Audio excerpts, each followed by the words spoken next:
रंगशान जो है दादाजी की सारी बातें सुनता है और उन्हें कहता है कि मुझे सोचने का वक्त चाहिए, और ये कहकर वो बाहर चला जाता है। वो जंगशान को एक साइड में लेके जाता है। जंगशान उससे माफ़ी मांग रही होती है। रंगशान बोलता है, क्या तुम मुझसे प्यार करती हो? जंगशान बोलती है कि नहीं, मैं टेन्यू से प्यार करती हूँ। ये सुनने के बाद रंगशान जो है उससे कहता है कि ठीक है, तो तुम उसी के साथ रहो और उसका अच्छे से ध्यान रखना। ये कहकर वो वहाँ से चला जाता है। रास्ते में अंकल चैन जो होते हैं वो उसे बताते हैं कि शाओजू ने कोई घोटाला किया था, उसकी वजह से उसे पुलिस पकड़ सकती है, मगर शाओबू जो है वो उसके साथ ही रहता है। हो सकता है वो उसका इल्ज़ाम अपने सर पे ले ले। अब हमें टेन्यू को दिखाया जाता है जो कि बाहर आता है।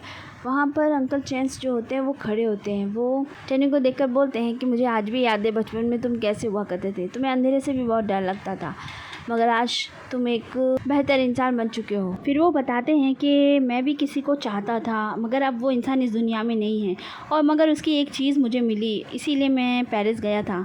ये सुनकर टेन्यू बोलता है, सबकी अपनी अपनी ज़िंदगी होती है। अंकल चैंस बोलते हैं, ये बात किसी को मत बताना। वो बोलता है ठीक है, और सीन यहीं पे कट हो जाता है। आगे हमें रंगशान दिखाया जाता है जो कि शाओबू से मिलने के लिए जाता है। शाओबू उसे देखकर बोलता है, अरे इतने महान इंसान यहाँ पर क्या कर रहे हैं? आपको तो मुझे बुला लेना चाहिए था, एक फ़ोन कर देते, मैं ही हाजिर हो जाता।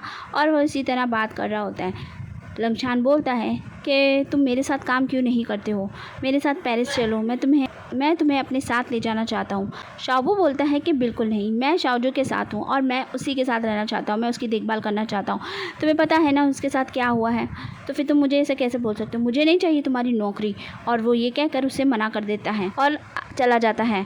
रंगशान बेचारा कुछ नहीं कर पाता है और अपने घर चला जाता है।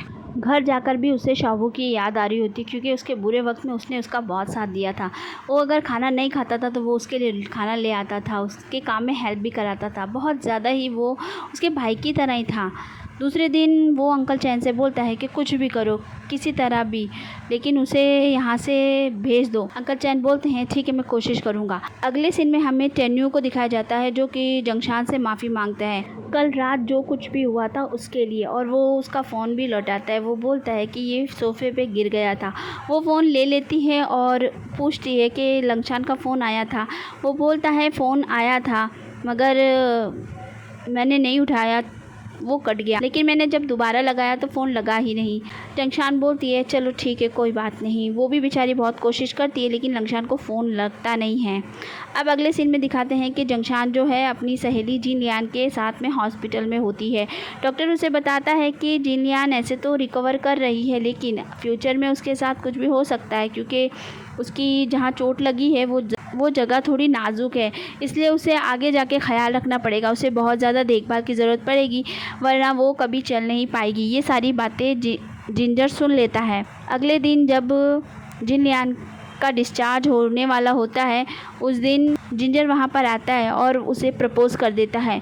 जिन लियान कुछ भी समझ नहीं पा रही होती है, वो कुछ नहीं जवाब देती है, लेकिन फिर कुछ देर के बाद में वो अपना हाथ आगे कर देती है और कहती है कि ठीक है, पहना दो। वो उसे अंगूठी पहना देता है। अब उसका डिस्चार्ज हो जाता है और वो लोग घर चले जाते हैं। जिन लियान, जिंजर और उसके मम्मी पापा बैठे होते हैं। उसकी माँ तो बहुत ज़्यादा खुश होती है, क्योंकि जिंजर उसे बहुत पसंद होता है, इसलिए वो बोलती है कि मुझे तो ऐसा ही दामाद चाहिए था।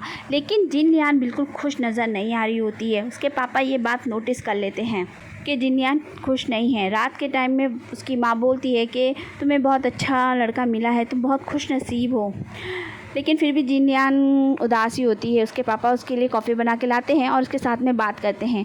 वो अपने पापा को सारी बातें बता देती है, तो उसके पापा कहते हैं मुझे अपनी बेटी पर पूरा यकीन है, अगर तुम शादी नहीं करना चाहती हो तो बिल्कुल मत करना, कोई ज़बरदस्ती नहीं है, तुम अपना फ़ैसला खुद करो, तुम्हें जो करना है तुम वो करो, अगर अपना करियर बनाना चाहती हो तो पहले वो करो, और जब तुम्हारा दिल कहे तब शादी कर ले। जिन लियान पूरी रात सोचती रहती है, उसे टेनन की याद आ रही होती है, क्योंकि जिन लियान अभी भी टेनन को अपने दिल में बसाई होती है। अगले दिन वो जाती है और जिंजर को अंगूठी वापस कर देती है। जिंजर बोलता है कि ऐसा क्यों कर रही हो? वो बोलती है कि मैं अभी शादी के लिए तैयार नहीं हूँ, मुझे अभी थोड़ा अपना करियर बनाना है और मैं अभी तक इस बारे में सोच नहीं पा रही। तो जिंजर कहता है ठीक है, मैं इंतज़ार करूँगा, कोई बात नहीं, लेकिन ये अंगूठी वापस नहीं लूँगा। ये कहकर वो उसे वापस कर देता है। जिंजर घर पर जाता है तो वहाँ पर टेनियन उसको मिलता है और वो बोलता है कि मैंने तुमसे कहा था ना उससे दूर रहो। तो दोनों में फिर से बहस हो जाती है और जंगशान जो है जिंजर का साथ देती है। जिंजर जो है जंगशान को शुक्रिया अदा करता है उसका साथ देने के लिए। वो कहती है अपने दोस्त के लिए मैं इतना तो कर ही सकती हूँ। अगले सीन में हमें लंगशान दिखाया जाता है जो कि दादाजी से मिलने के लिए आता है और वो उनकी सारी बातें मान जाता है। वो बोलता है कि मैं सारी चीज़ करने के लिए तैयार हूँ, बस मेरी एक शर्त है कि आप जंगशान को बिल्कुल भी परेशान नहीं करेंगे। दादाजी मान जाते हैं। लंगशान बाहर अपनी गाड़ी की तरफ आता है तो वहाँ टेन्यू होता है। वो उसे रोक लेता है और बोलता है कि तुम इतने दिनों से कहाँ थे। उसे तुम्हारी कितनी फिक्र हो रही थी, आखिर तुम कहाँ गए थे। वो कहता है मुझे पता है सब कुछ और तुम अब एक्टिंग करना बंद करो और मैं अब वापस नहीं आने वाला। ये बोलकर वो जाने लगता है। तभी लंगशान वहीं पर आ जाती है और सीन यहीं पे कट हो जाता है। अगले सीन में हमें दिखाते हैं कि टेन्यू जो है वो पियानो बजा रहा होता है। मिस्टर चैन उसके पास आते हैं और बताते हैं कि दादाजी को सब कुछ पता चल गया है। टेन्यू कहता है मुझे पता था। टेन्यू बोलता है कि उन्हें बता दो कि मेरी आंखें ठीक हो चुकी हैं। मिस्टर चैन बोलते हैं कि अब तुम जंगशान से शादी करोगे, क्या वो इतनी ज़रूरी है। टेन्यू कहता है कि हाँ, वो मेरे लिए सबसे ज़्यादा कीमती है और अब मैं उसका साथ कभी नहीं छोड़ूंगा और अब मैं अपने फ़ैसले से बिल्कुल पीछे नहीं हटने वाला। सीन यहीं पे कट हो जाता है। अगले सीन में हमें दिखाते हैं कि जिनयान जो होती है वो ऑनलाइन जिससे बात कर रही होती है वो होता है टेनियन। वो टेनियन से ही हमेशा बात करती है। टेनियन उसे हमेशा अपने कांटेक्ट में ही रखता है। वो उसे मिलने के लिए बोलता है तो वो मिलने के लिए जाती है, लेकिन टेनियन दूर से ही उसे देख रहा होता है और नहीं उसके पास नहीं जाता है।